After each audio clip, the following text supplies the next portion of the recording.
అనగనగా ప్రతాపగిరి అనే సువిశాల సామ్రాజ్యం. ఆ రాజ్యాన్ని వీరేంద్ర అనే మహారాజు ఎంతో ధర్మబద్ధంగా పాలిస్తున్నాడు. వీరేంద్ర మహారాజు భార్య ఆ రాజ్య మహారాణి పేరు మనస్విని. ఆమె ఎంతో అందమైనది, అంతకంటే గొప్ప తెలివైనది. కాని ఆమెకు పుట్టుకతోనే మాటలు రావు. ఆమె ఒక మూగరాణి. ఆమె తన మనసులోని భావాలను ఒక చిన్న పలకపై బలపంతో రాసి రాజుగారికి చూపిస్తూ ఉంటుంది.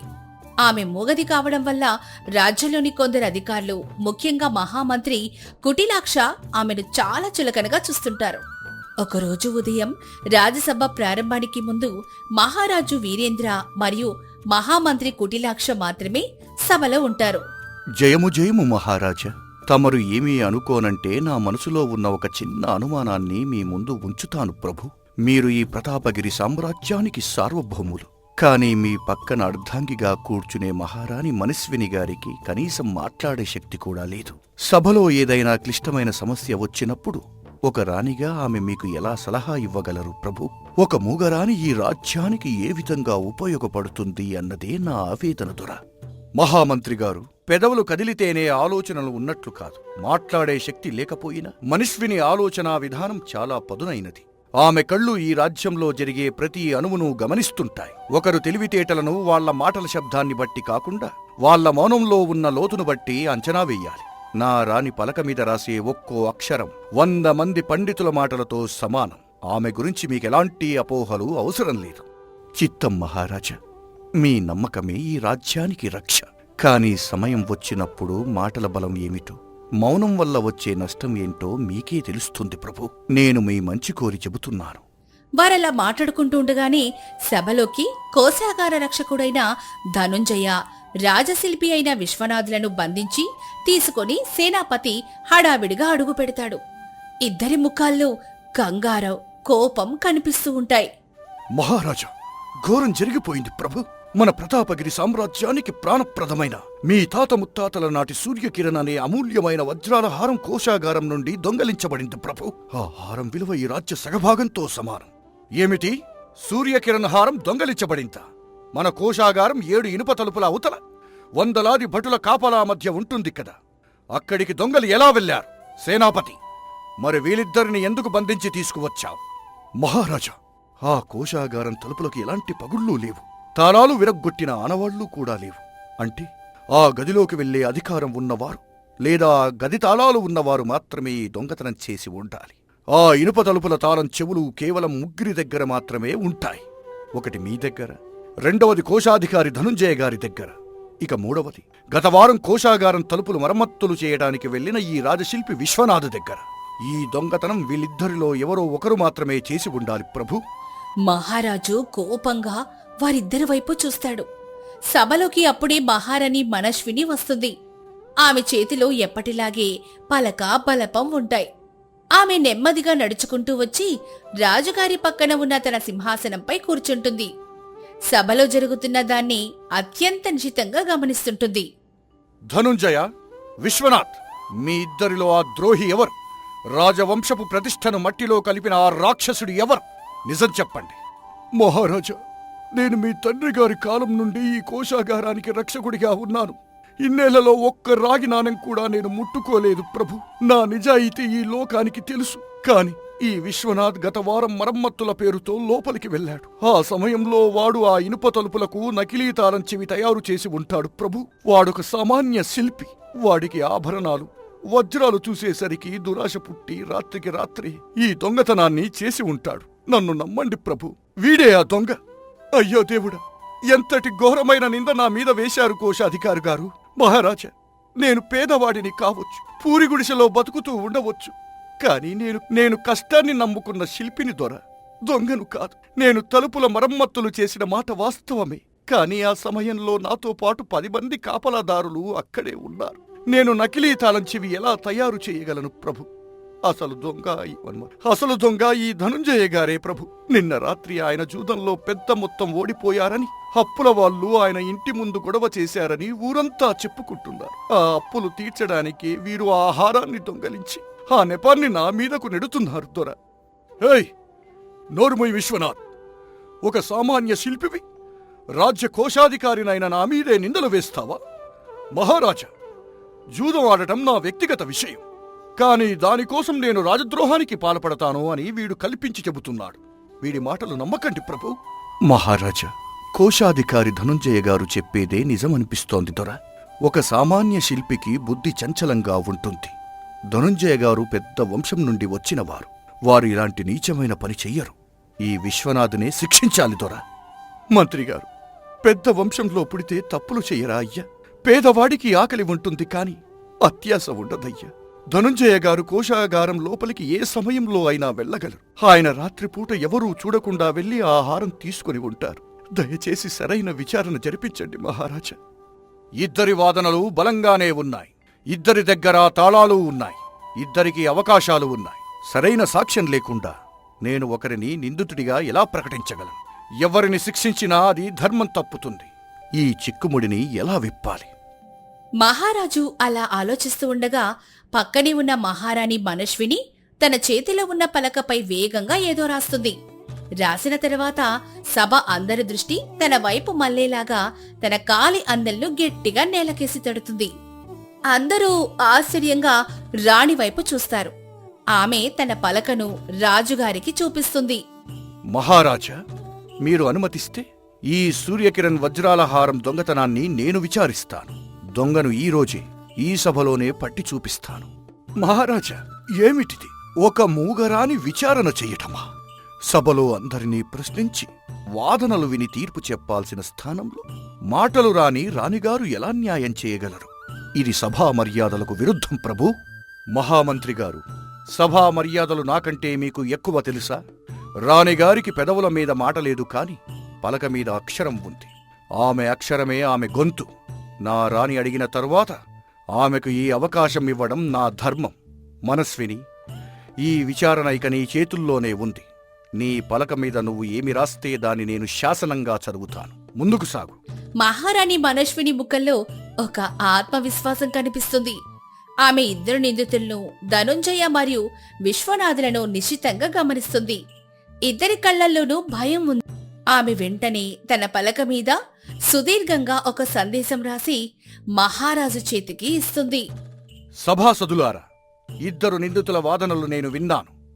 దొంగతనం జరిగిందన్న వార్త నా చెవిన పడగానే నేను వెంటనే నా ఆంతరంగిక గుడాచారులను రహస్యంగా వీరిద్దరిళ్ల మీదకు పంపించాను. వాళ్లు అత్యంత వేగంగా గాలించి ఇప్పుడే నా దగ్గరకు ఒక రహస్య సందేశాన్ని పంపారు. గుడాచారుల మా ఇళ్లల్లో సోదాలా? అవును ధనుంజయ గారు, నా గుడాచారులు సోదాలు ముగించుకుని ఇప్పుడే నాకు కబురు పంపారు. వారు ఆ సూర్యకిరణ్ వజ్రాల హారాన్ని విజయవంతంగా కనుక్కున్నారు. దొంగ ఆ హారాన్ని ఎవరూ గుర్తుపట్టకుండా ఇంటి పెరట్లో ఉన్న ఒక పెద్ద మట్టి కుండలో దాచి దానిపైన మురికి బట్టలు కప్పి ఉంచాడు. కాని నా గుడాచారుల కళ్ళు కప్పలేకపోయాడు. ఆ హారం సురక్షితంగా దొరికింది. ఆ మాట వినగానే సభలో ఉన్న అందరూ ఊపిరి పీల్చుకుంటారు. మహామంత్రి కూడా సంతోషిస్తాడు. కాని రాణి మనస్విని ముఖంలో మాత్రం ఒక చిన్న వ్యంగ్యమైన చిరునవ్వుంటుంది. ఆమె వెంటనే పలక మీద ఇంకొక వాక్యం రాసి రాజుకి ఇస్తుంది. హారమైతే దొరికింది కాని ఒక ఘోరం జరిగింది. దొంగ ఆ హారాన్ని దాచిన ఆ మట్టి కుండలో పొరపాటున ఆమ్లం ఉంది. ఆ ఆమ్లం దెబ్బకు హారంలో ఉన్న అత్యంత విలువైన వజ్రాలన్నీ పూర్తిగా కరిగిపోయాయి, నాశనమైపోయాయి. మన రాజ్యపు వారసత్వ సంపద ఇప్పుడు కేవలం ఒక పనికిరాని నల్లటి ముద్దగా మారిపోయింది. ఆ దొంగ ఎవరో ఇంకా నా గుడాచారులు చెప్పలేదు. కాని ఆ హారం నాశనమైపోవడం మన రాజ్యానికి తీరన లోటు. ఈ ప్రకటన వినగానే సభలో ఒక్కసారిగా నిశ్శబ్దం అలముకుంటుంది. ఇది రాణి మనస్విని ఆడిన అత్యంత పదునైన మానసిక నాటకం. నిజానికి ఆమె ఏ గూఢాచార్లను పంపలేదు, ఏ హారం దొరకలేదు, ఆమ్లంలో కరిగిపోలేదు. కాని దొంగ గుండెల్లో భయం పుట్టించటానికి, వాడి నోటితోనే నిజం కక్కించడానికి ఆమె వేసిన గొప్ప వల ఇది. రాణి వేసిన ఈ మానసిక వలలో ఇద్దరిలో ఒకరు ఖచ్చితంగా చిక్కుకుంటారని ఆమెకు తెలుసు. అయ్యో మహారాజా, ఎంతటి ఘోరం జరిగిపోయిందయ్యా! ఆ వజ్రాల హారం మా తాతల నాటి చేతి వృత్తికి ప్రాణం దొర. దాన్ని చేయడానికి ఎన్నో రాత్రులు నిద్రపోకుండా కష్టపడ్డారు. ఆ వజ్రాలు కరిగిపోయాయి. మన రాజ్యపు ప్రతిష్ట కాలిపోయిందా? ఆ దొంగకు ఎంత గర్వం తొర! అంతటి అపురూపమైన కలను ఆమ్లంలో వేసి నాశనం చేయటానికి వాడికి చేతులు ఎలా వచ్చాయి? వాడిని వదిలిపెట్టకండి మహారాజా. విశ్వనాథ్ బాధలో కేవలం ఒక కళాకారుడి ఆవేదన, రాజసంపద పోయింది అన్న దుఃఖం మాత్రమే ఉన్నాయి. అతనికి ఆ హారం ఎక్కడ దాచబడిందో, అందులో ఆమ్లం ఉందో లేదో తెలియదు కాబట్టి రాణి మాటల్లో పూర్తిగా నమ్మి బాధపడుతున్నాడు. కాని అసలు దొంగైన కోశాధికారి ధనుంజయ పరిస్థితి వేరుగా ఉంది. అబద్ధం, ఇది పచ్చి అబద్ధం మహారాజా. ఆ వజ్రాలు ఆమ్లంలో ఎలా కరిగిపోతాయి? అది అసాధ్యం. అసాధ్యం ఏమిటి ధనుంజయ? మట్టికుండలో ఆమ్లం ఉంటే కరిగిపోకుండా ఉంటాయా? మట్టికుండ ఎక్కడిది మహారాజా? నేను ఆ హారాన్ని నా పడక గదిలో ఉన్న రహస్య నీలమాలిగలో ఒక సురక్షితమైన ఇనుప పెట్టెలో పెట్టి దానికి 3 తాళాలు వేసి దాచాను ప్రభు. అందులో ఆమ్లం ఎక్కడి నుంచి వస్తుంది? నా వజ్రాలు అత్యంత భద్రంగా ఉన్నాయి. అవి కరిగిపోవటం అనేది కట్టుకథ. ధనుంజయ నోటి వెంట ఆ మాటలు రాగానే సభలో అందరూ దిగ్భ్రాంతితో నోరెళ్లబెడతారు. తాను ఆడిన నాటకంలో అసలు దొంగ ఎంత సులభంగా చిక్కుకున్నాడో చూసి మహారాణి మనస్విని గర్వంగా నవ్వుతుంది. ధనుంజయకు అప్పుడు అర్థమవుతుంది తాను ఆవేశంలో ఎంతటి నిజం కక్కేశానో. అతని కాళ్ల కింద భూమి కదులుతుంది.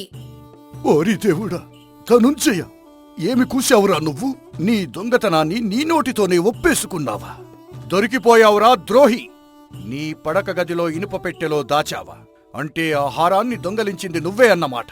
ఒక అమాయకపు శిల్పి మీద నిందలు వేసి రాజ్యాన్ని మోసం చేయాలనుకున్నావా? సేనాపతి, ఇప్పుడే వెళ్లి ఆ ధనుంజయ ఇంట్లో ఉన్న నేలమాలిగను పగలగొట్టి ఆ సూర్యకిరణ్ హారాన్ని తీసుకురండి. ఆ ద్రోహిని ఇప్పుడే బంధించండి. మహారాజా, నన్ను క్షమించండి. మహారాణి గారు వజ్రాలు కరిగిపోయాయి అనేసరికి నా గుండె ఆగిపోయినట్లయింది ప్రభు. నా ప్రాణానికి పరంగా దాచుకున్న ఆ సంపద నాశనమయ్యిందని తట్టుకోలేక నిజం చెప్పేశాను దొర. మహారాణి గారు ఇంతటి భయంకరమైన వల పన్నుతారని నేను ఊహించలేదు. నన్ను క్షమించండి. క్షమాపణ లేదు ధనుంజయ. రాజ్య సంపదను దోచుకున్నందుకు, ఒక అమాయకుడిని బలి చేయాలనుకున్నందుకు నీకు జీవితకాల కారాగార శిక్ష విధిస్తున్నాను. లాక్కెళ్ళండి వేడిని. సేనాపతి భటులతో కలిసి ధనుంజయను లాక్కొని వెళ్ళిపోతాడు. సభలో ఉన్న ప్రతి ఒక్కరూ మహారాణి మనస్విని బుద్ధిబలానికి చేతులెత్తి నమస్కరిస్తారు. నిమిషాల వ్యవధిలో ఒక్క మాట కూడా మాట్లాడకుండా కేవలం తన పలక మీద రాసిన ఒక అబద్ధపు వలతో అసలు దొంగను పట్టుకున్న ఆమె తెలివితేటలకు అందరూ దాసోహమంటారు.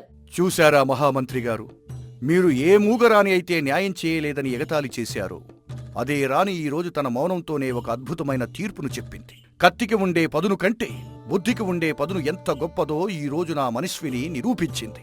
నన్ను క్షమించండి మహారాజా. నేను మహారాణి గారిని తప్పుగా అంచనా వేశాను. పెదవులు పలకకపోయినా ఆమె మనసులో ఉన్న న్యాయం, ఆమె బుద్ధిలో ఉన్న వివేకం ఈ ప్రపంచంలో ఎవరికీ తీసిపోవు ప్రభు. మహారాణి గారు, మీ తీర్పుకు ఈ కుటిలాక్షుడి శతకోటి ప్రణామములు. మహారాణి మనస్విని చిరునవ్వుతో తన పలక మీద చివరిగా ఒక వాక్యం రాసి రాజుగారికి ఇస్తుంది. మాటలు పెదవుల నుండి వస్తాయి, వాటితో అబద్ధాలు కూడా చెప్పవచ్చు. కానీ న్యాయం మనసు నుండి వస్తుంది. అది ఎప్పుడూ సత్యాన్నే గెలిపిస్తుంది. మౌనం ఎప్పుడూ బలహీనత కాదు, అది బుద్ధిమంతుల ఆయుధం. సబంతా జయ జయ ద్వారాలతో మారుమ్రోగిపోతుంది. అమాయకుడైన శిల్పి విశ్వనాథుకు మహారాజు గొప్ప బహుమతులిచ్చి సత్కరిస్తాడు. ధనుంజయ కారాగారం పాలవుతాడు. ఒక మూగరాణి తన అపారమైన తెలివితేటలతో మౌనంగానే చెప్పిన ఈ అద్భుతమైన తీర్పు ప్రతాపగిరి సామ్రాజ్య చరిత్రలో సువర్ణాక్షరాలతో లిఖించబడింది. విజయపురి అనే గొప్ప రాజ్యాన్ని ధర్మతేజుడు అనే మహారాజు పరిపాలిస్తూ ఉండేవాడు. ప్రజల్లో కన్నబిడ్డల్లా చూసుకునే ఆ రాజుకు ఒక పెద్ద సమస్య ఎదురైంది. రాజ భాండాగారం నుండి బంగారం పదే పదే మాయమవుతోంది. ఎంత కాపలాగా పెట్టినా దొంగతనం ఆగడం లేదు. ఒకరోజు రాజు మంత్రిని, కోశాధికారిని పిలిచి సభలో నిలదీస్తాడు. మంత్రివర్య, ఇది ఎలా సాధ్యం? రాజ భాండాగారానికి 3 అంచెల కాపలా ఉంది. అయినా ప్రతి నెలా బంగారం తగ్గిపోతుంది. ఈ దొంగతనం వెనుక ఎవరున్నారు? మహారాజా, నాకు అంతు పట్టడం లేదు. కాపలాదారులను విచారించాను, కానీ ఎవరూ నేరం ఒప్పుకోవడం లేదు. తాళాలు మాత్రం పగలగొట్టబడలేదు. అంటే లోపల మనిషి ఎవరో ఇందులో ఉన్నారు. లోపలి మనిషా? అంటే నా నమ్మకమైన అధికారుల్లోనే ఎవరో ఈ ద్రోహానికి పాల్పడుతున్నారా? ఈ మాట వింటేనే నా గుండె బరువెక్కుతుంది. మహారాజా, నిజం ఎంత చేదుగా ఉన్నా దాన్ని అంగీకరించక తప్పదు. తాళం పగలకుండా, గోడ గోలకుండా బంగారం మాయం కావాలంటే తాళం చెవి ఉన్నవారే ఇందులో భాగస్వాములు. ఆ మాటలకు సభలో ఒక్కసారిగా నిశ్శబ్దం అలముకుంటుంది. రాజు తన కోశాధికారి ధనపాలుడి వైపు చూస్తాడు. మహారాజా, నేను భాండాగారానికి బాధ్యుడిని. కాని ఈ దొంగతనంలో నా ప్రమేయం ఎంతమాత్రమూ లేదు. బహుశా ఆ కొత్త కాపలాదారు రంగడే ఈ పని చేసుండొచ్చు. వాడు పేదవాడు, వాడికే ఎక్కువ అవసరం. ధనపాల, పేదవాడు అన్న ఒక్క కారణంతో ఎవరినీ దొంగ అనలేం. నీ దగ్గర ఏదైనా ఆధారం ఉందా? ఆధారం ఏముంది మంత్రివర్యా? రంగడు చేరిన తర్వాతే దొంగతనాలు పెరిగాయి. ఇది చాలదా? అది యాదృచ్ఛికం కావచ్చు. కేవలం అనుమానంతో ఒక మనిషిని నేరస్తుడిగా నిర్ణయించడం న్యాయం కాదు. ధనపాలుడి మాటలు విని రాజు ఆలోచనలో పడతాడు. అదే సమయంలో కాపలాదారు రంగడిని సభకు పిలిపిస్తారు. మహారాజా, నేను నిరుపేదను, నిజాయితీపరుడిని. ఈ ఉద్యోగమే నా కుటుంబానికి ఆధారమయ్యా. నేను ఒక్క నాణ్యం కూడా ముట్టుకోలేదు. దైవ సాక్షిగా చెప్తున్నాను, నేను నిర్దోషినయ్యా. మహారాజా, చూశారా? పేదవాడంటేనే అనుమానించాలి. వాడి దగ్గర సోదా చేయించండి, నిజం బయటపడుతుంది. అయ్యా, నా దగ్గర సోదా చేయించండి, నా ఇంటిని వెతకండి. నేను దొంగిలించిన ఒక్క నాణ్యం దొరికినా నాకు ఏ శిక్షైనా విధించండి. కాని నేను చేయని నేరానికి నన్ను బలి చేయొద్దయ్యా. రాజు ఇద్దరి మాటలు విని ఎవరిని నమ్మాలో తేల్చుకోలేక మౌనంగా ఉంటాడు. సభ ముగిసిన తర్వాత రాజు తన మంత్రి సుబుద్ధిని ఏకాంతంగా కలుస్తాడు. సుబుద్ధి, ఈ సమస్యకు ఒక మాట విచారణతో పరిష్కారం దొరకదు. కోశాధికారి పేదవాడి మీద నింద వేస్తున్నాడు. పేదవాడు తన నిర్దోషిత్వం చెప్పుకుంటున్నాడు. నిజం ఎవరివైపో సభలో కూర్చొని నేను తెలుసుకోలేను. రాజు కొంతసేపు మౌనంగా ఆలోచిస్తాడు. తన అధికారుల్లో ఎవరో ద్రోహి ఉన్నాడు అన్న ఆలోచన అతన్ని కలిచివేస్తుంది. సుబుద్ధి, ఒక రాజుగా నా అతిపెద్ద బలహీనత ఏమిటో తెలుసా? నా చుట్టూ ఉన్నవాళ్లు నాకు చూపించేదే నేను చూస్తాను, వాళ్ళు చెప్పేదే నేను వింటాను. నిజమైన రాజ్యం ఈ సభలో లేదు, బయట ప్రజల్లో ఉంది. ఈ ప్రజల్లోకి నేను దిగితేనే అసలు నిజం తెలుస్తుంది. అయితే ఏం చేద్దాం మహారాజా? మరింతమంది కాపలాదారులను నియమిద్దామా? ఆ మాటలు జరుగుతూ ఉండగానే బయట గందరగోళం వినిపిస్తుంది. కొందరు అధికారులు రంగణ్ణి తిడుతూ తోస్తూ సభా ఆవరణంలో నిలబడతారు. ధనపాలుడి మనుషులు అతన్ని అవమానిస్తున్నారు. దొంగ వెధవా! రాజుగారి సొమ్ము నొక్కేసి ఇంకా నిర్దోషిలా నటిస్తున్నావా?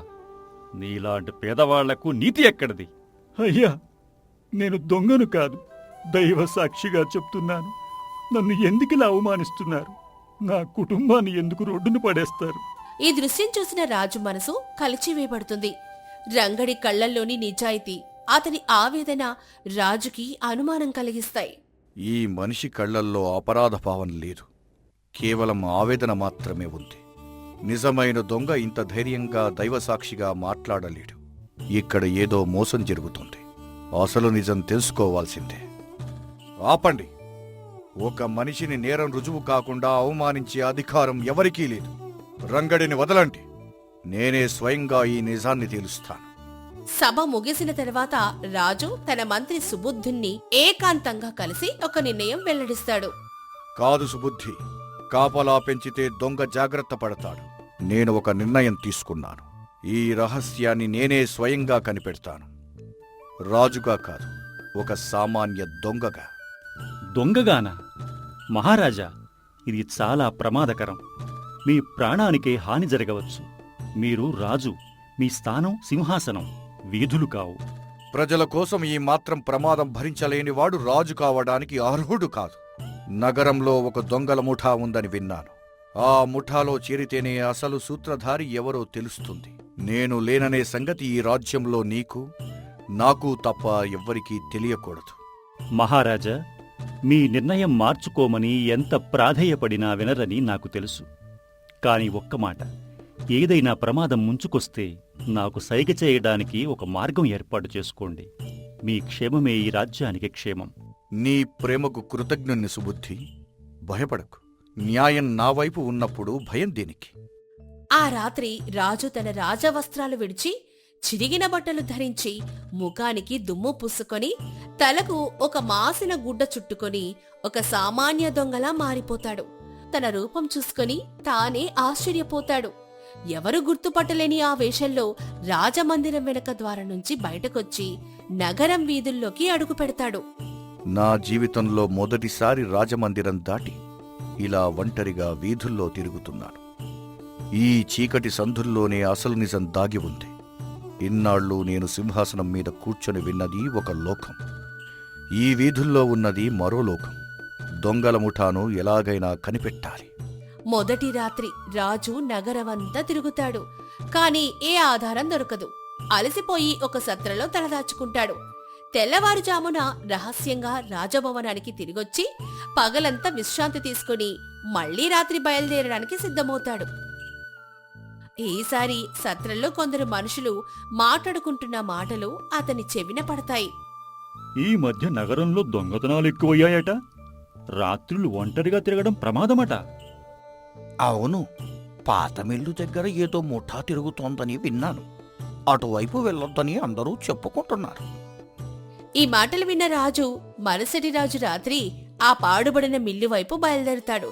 కొన్ని వీధులు తిరిగిన తర్వాత ఒక పాడుబడిన భవనం దగ్గర కొందరు అనుమానాస్పద వ్యక్తులు గుసగుసలాడుతూ కనిపిస్తారు. రాజు మెల్లగా వారి దగ్గరికి చేరుతాడు. ఎవరు నువ్వు? ఈ రాత్రి వేళ ఇక్కడ ఏం చేస్తున్నావు? నేను మీలాంటి వాడినే అన్నా. కడుపు కోసం దొంగతనం చేసేవాడిని. ఈ ఊళ్ళో పెద్ద పని ఏదైనా జరుగుతోందని విన్నాను. మీతో చేరుదామని వచ్చాను. నాకు కొంత వాటా దక్కితే చాలు. కాలుడి మనుషులు ఒక్కసారిగా రాజును చుట్టుముట్టి కత్తులు బయటకు తీస్తారు. అన్నా, వీడు గూఢచారి అయ్యుండొచ్చు. ఇప్పుడే వీడి పని ముగిద్దాం. ఎవరికి తెలియదు.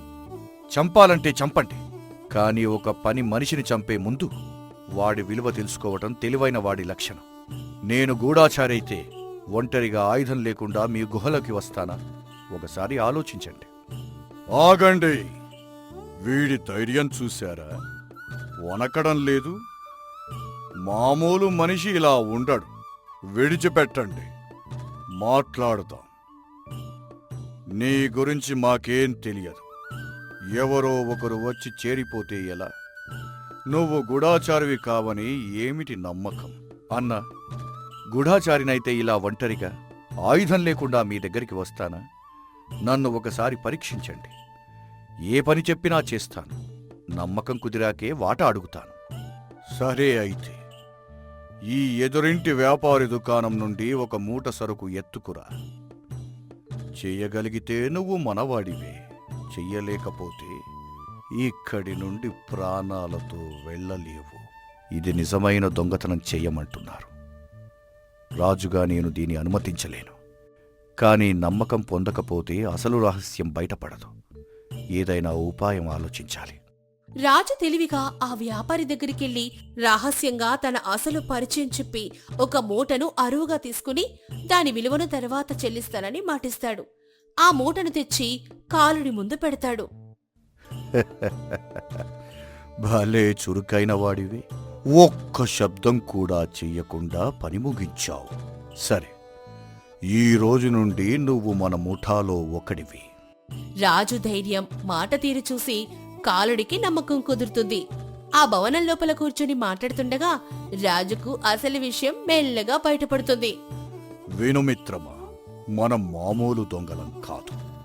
మనకు రాజభవనంలోనే ఒక పెద్ద మనిషి అండ ఉంది. ఆయనే మాకు భాండాగారం తాళాల నకళ్ళు ఇస్తాడు. కాపలా ఎప్పుడు తక్కువగా ఉంటుందో చెబుతాడు.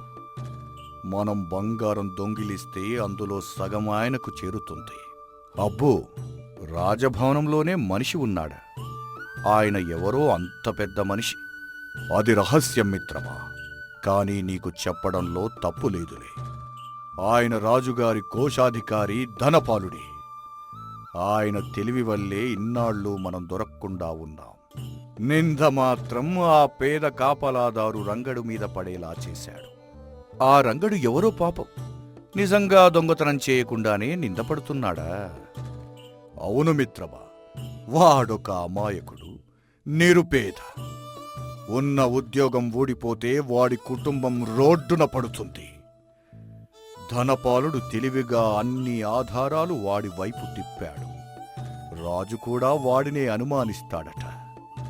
మన పని మాత్రం నల్లేరు మీద నడకలా సాగిపోతోంది. ఈ మాటలు విన్న రాజు మనసులో ఒక్కసారిగా దుఃఖం, కోపం కలగలిసిపోతాయి. తను ఎంతో నమ్మిన కోశాధికారి ఈ నమ్మక ద్రోహానికి పాల్పడ్డాడని తెలిసి అతని హృదయం బరువెక్కుతుంది. ధనపాలుడా, నేను అత్యంత నమ్మిన అధికారి. వాడి రాజ్యాన్ని దోచుకుంటూ నిర్దోషి అయిన రంగడిని బలి చేస్తున్నాడు. ఒక మనిషి కడుపు మంట కంటే నమ్మక ద్రోహం చేసే గాయం ఎంతో లోతైనది. కాని ఇప్పుడు తొందరపడకూడదు. సాక్ష్యం దొరికేదాకా వేచి ఉండాలి. రాజు తన ఆవేశాన్ని అణుచుకొని ముఠాలో ఒకడిలా నటిస్తూనే ఉంటాడు. మరుసటి దొంగతనం ఎప్పుడు ఎలా జరుగుతుందో తెలుసుకోవాలని ప్రయత్నిస్తాడు. ఆ సమయంలో ముఠా సభ్యులతో మాటలు కలుపుతాడు. అన్నా, మీరంతా ఎలా ఈ దారిలోకి వచ్చారు? మీ ముఖాలు చూస్తే పుట్టుకతో దొంగలు కాదని తెలుస్తోంది. నిజమే మిత్రమా, నేను ఒకప్పుడు రైతును. కరువు వచ్చి పంట పోయింది. పన్ను కట్టలేక భూమి పోయింది. కుటుంబం ఆకలితో అలమటిస్తుంటే బతకటానికి ఈ దారిని ఎంచుకున్నారు మిత్రమా. మాలో చాలామంది ఇలాంటి కష్టాల్లో పడి దొంగలైన వాళ్లే. అయ్యో, వీళ్ళు పుట్టుకతో దుర్మార్గులు కాదు. పరిస్థితులు, పేదరికం వీళ్ళని ఈ దారికి నెట్టాయి. కాని ఆ ధనపాలుడు మాత్రం అన్నీ ఉండి కూడా అత్యాశతో దోచుకుంటున్నాడు. అసలు దోషి వీడే. ఈ పేదవాళ్లకు సరైన దారి చూపించాలి.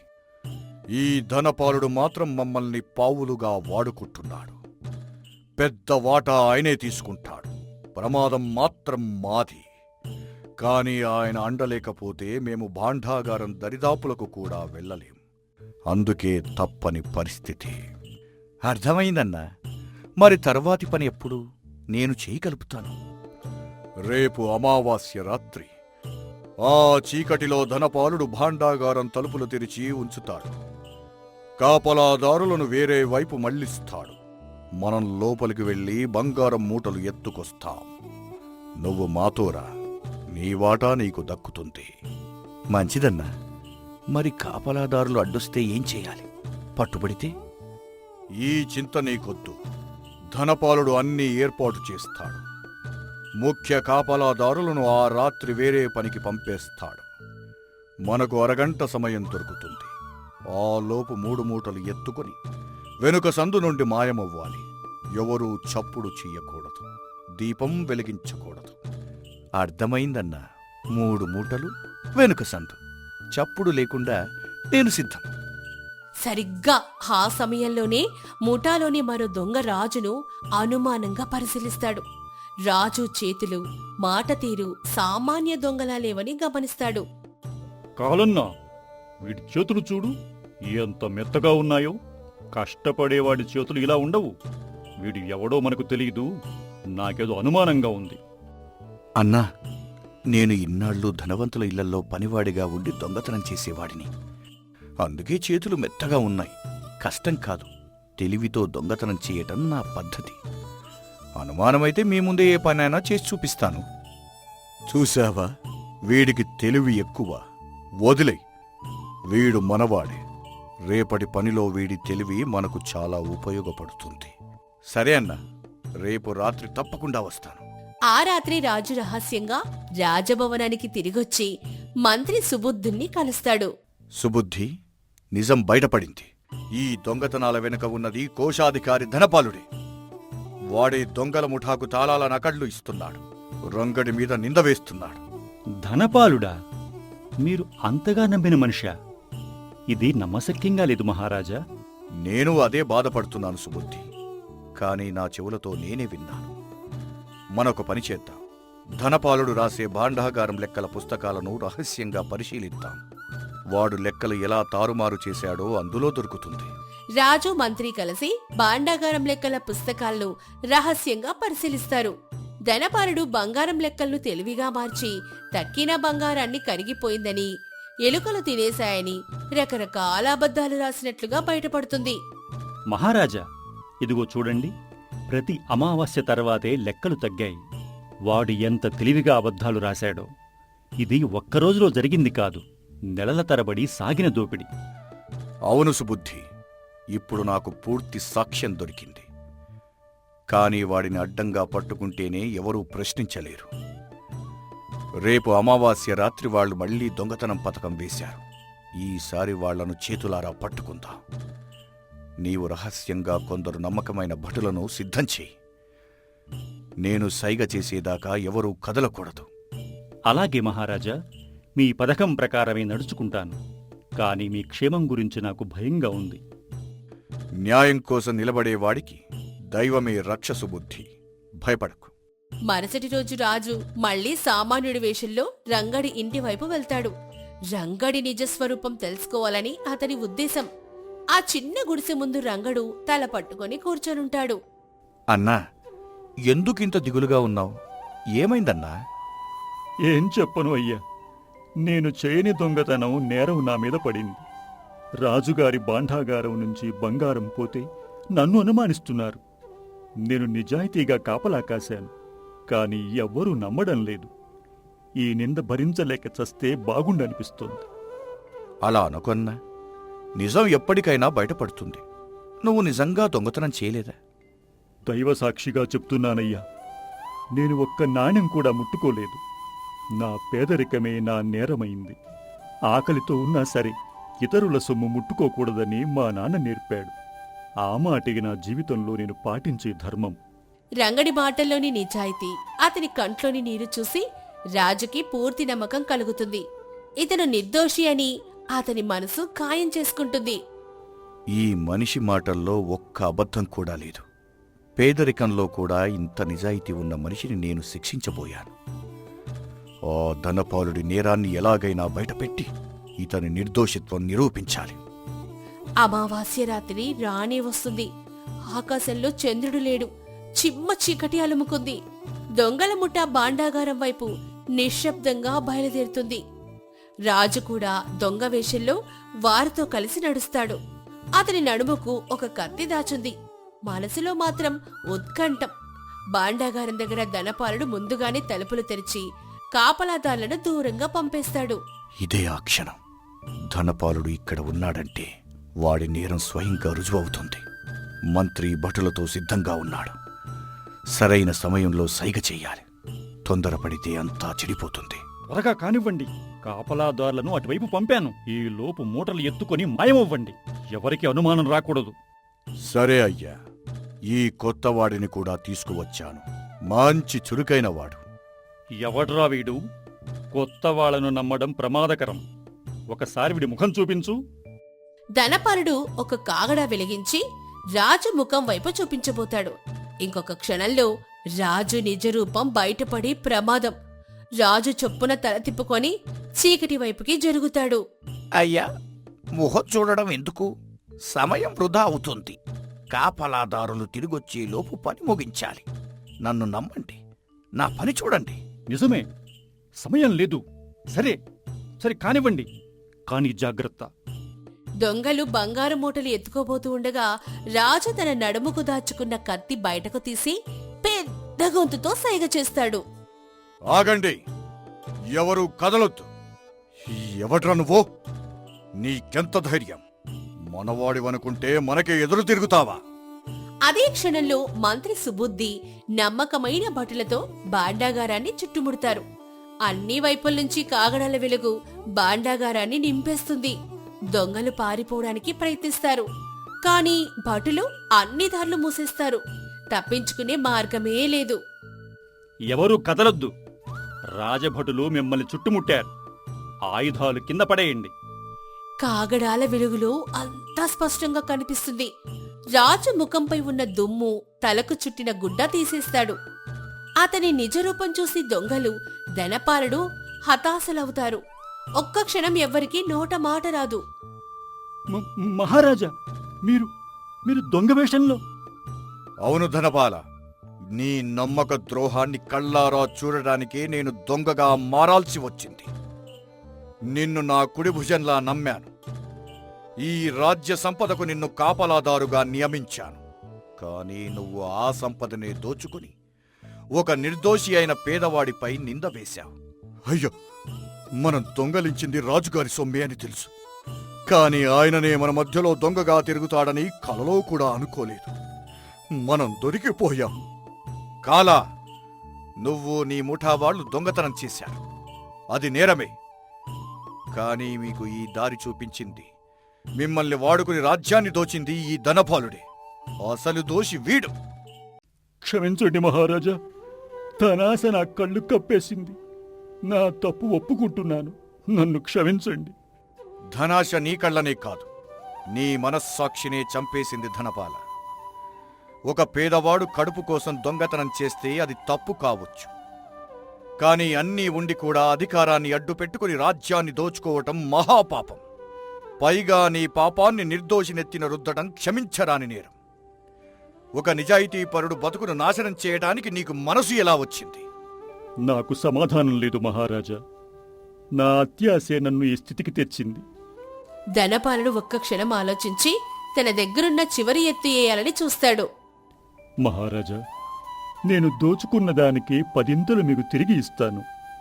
నా దగ్గర చాలా ఆస్తి ఉంది. ఈ విషయం బయటకు పొక్కకుండా చూడండి. మన ఇద్దరికీ మంచిది. ఒక కోశాధికారి లేకపోతే ఈ రాజ్యం నడవదు కదా. ధనపాల, నీ పాపం చాలదన్నట్టు ఇప్పుడు రాజునే కొనాలని చూస్తున్నావా? నీ ధనంతో నా న్యాయాన్ని కొనగలనని అనుకున్నావా? ఇదే నీకు నాకు ఉన్న తేడా. నువ్వన్నింటినీ ధనంతో కొలుస్తావు, నేను ధర్మంతో కొలుస్తా. న్యాయం అమ్మకానికి లేదు. నీ ధనం నీ నేరాన్ని మరింత పెంచుతోంది తప్ప తగ్గించడం లేదు. క్షమించండి మహారాజా, నేను మరో తప్పు చేశాను. ఒక రాజును ధనంతో కొనాలనుకోవటం ఈ రాజ్యానికి అవమానం. నీ శిక్ష ఇప్పుడు రెట్టింపవుతుంది. రాజు బట్టలను చూపించి ధనపాలుణ్ణి దొంగల ముఠాను బంధిస్తాడు. మరుసటి రోజు నిండు సభలో అందరి ముందు తీర్పు చెప్తాడు. నిందపడిన కాపలాదారు రంగణ్ణి, అతని భార్యను కూడా సభకు పిలిపిస్తారు. రంగడు భయంతో ఏం జరగబోతుందో తెలియక వణుకుతూ నిలబడతాడు. మహారాజా, నా భర్త నిజాయితీపరుడు. ఈ నింద పడినప్పటి నుండి అన్నం ముట్టడం లేదు, నిద్ర పోవడం లేదు. ఊరి వాళ్ళంతా మమ్మల్ని దొంగలుగా చూస్తున్నారు. మా బతుకు నరకమైపోయింది. దయచేసి నిజం తేల్చండి. అమ్మా, భయపడకు. ఈరోజు నిజం బయటపడింది. రంగడా, నీపై పడిన నింద పూర్తిగా తొలగిపోయింది. నీవు చెప్పిన ప్రతి మాట నిజమని నిరూపితమైంది. అన్యాయంగా నిన్ను అనుమానించినందుకు రాజుగా నేనే చింతిస్తున్నాను. మహారాజా, మీరు రాజై ఉండి కూడా ఒక నిరుపేద నిజాయితీని నిరూపించడానికి ఇంత కష్టపడ్డారే. దొంగ వేషం వేసి ప్రాణం ఫలంగా పెట్టారు. ఈ మేలు నేను జీవితాంతం మరిచిపోలేను. మీలాంటి రాజు దొరకడం మా అదృష్టం. నిజాయితీ పరుడిని కాపాడడం రాజుధర్మం రంగడా. ఒక నిర్దోషి శిక్ష అనుభవిస్తుంటే 100 దొంగలను శిక్షించినా ఆ రాజ్యంలో న్యాయం ఉన్నట్టు కాదు. ఈ రోజు నుండి నిన్ను రాజభాండాగారానికి ప్రధాన కార్యదర్శిగా నియమిస్తున్నాను. ధనపాలుడు కూర్చున్న ఆ స్థానంలో ఇక నీవు కూర్చుంటావు. ఎందుకంటే ఆ స్థానానికి కావాల్సింది ధనం కాదు, నిజాయితీ. మహారాజా, ఈ నమ్మకాన్ని నేను ఎప్పటికీ వమ్ము చేయను.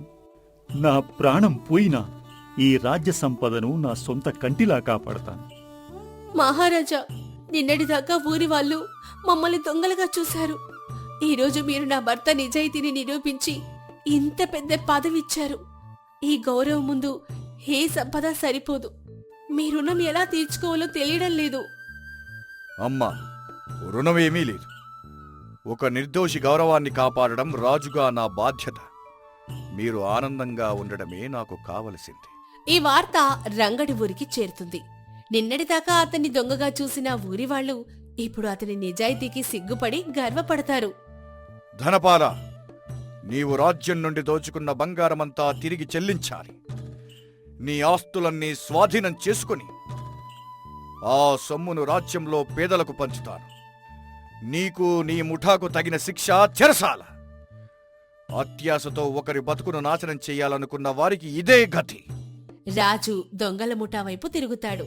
వారిలో చాలా మంది కరువు పేదరికం వల్ల ఈ దారిలోకొచ్చిన వారని అతనికి తెలుసు. ఒక్క క్షణం ఆలోచించి వారి విషయంలో వేరే నిర్ణయం తీసుకుంటారు.